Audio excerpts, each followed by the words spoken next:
In this tutorial, we'll learn different ways of making videos play for your participants. First, let's preview the task and look at some of the different ways we can make videos play. We can provide the participant with built-in controls so they can play and pause the video. We can make the video play automatically when the screen starts. We can make the video play when the participant clicks on it. And finally, we can make the video play when the participant clicks a play button.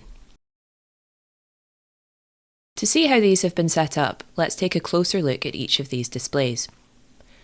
To give the participant controls, simply toggle on the Controls setting in the video component.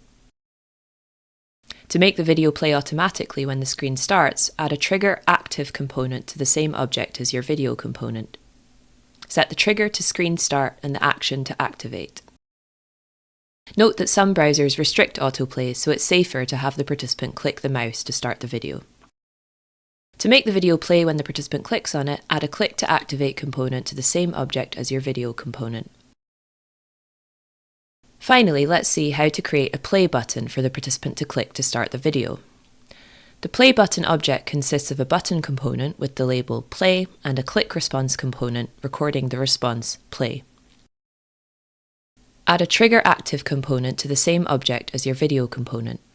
This time we set the trigger to response. In the response box we enter the play response recorded by the play button.